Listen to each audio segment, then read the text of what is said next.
Bienvenue à la 9e Assemblée mondiale de Civicus, l'Alliance mondiale pour la participation citoyenne.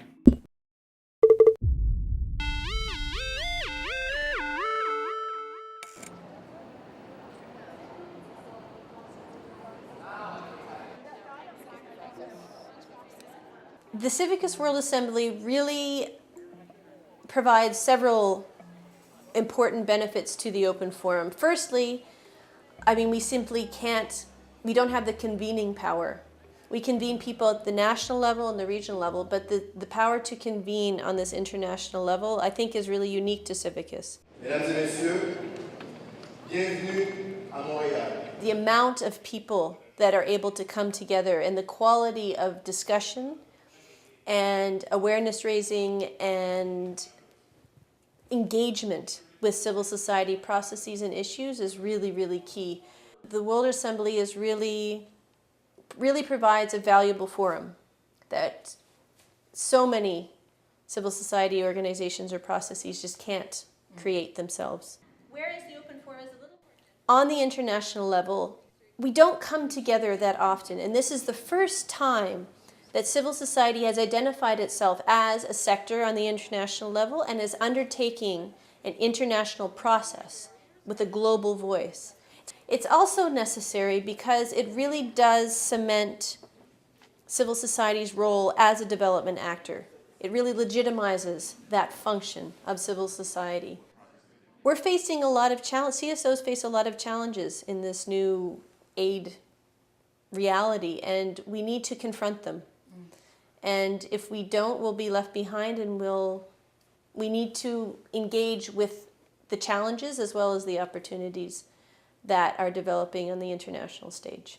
Civil society is actually the main agent that's pushing for development effectiveness, understandably, because civil society is there to emphasize the promotion, the defense of human rights, especially of the poor and marginalized. We're the ones who want to transform society to achieve social justice, gender equity, and sustainability. And that's what development effectiveness is all about. And while we are pushing governments, both the governments of the South and the donors of the North, to look at development effectiveness as the framework by which they should pursue development cooperation, it is civil society that is pushing it, and it's actually recognized to be its role. Does our government and the international community that is supporting our governments, can they make sure that development is about the poor claiming their rights? Or is it about something else, like macroeconomic stability? Is it about infrastructure projects? Do buildings make development? No. It's the poor being able to stand up and say, I am going to have a good future. That's what makes development. That is why the development of effectiveness agenda is about CSOs and about governments.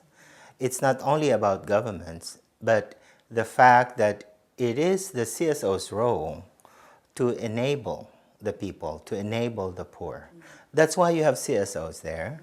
Their job is to enable the poor. And when you say enable them, the first act of enabling is to make the people, the poor especially, aware that as human beings they have rights, that they cannot live at the mercy of whatever powers there are, that they are empowered to claim those rights, more than to know that they have rights, that they can actually stand up and claim those rights. That is the job of the CSO. That is what CSO solidarity means, and that is what enabling means. So development, I think, is not trickling down to the people. It's actually from the bottom up.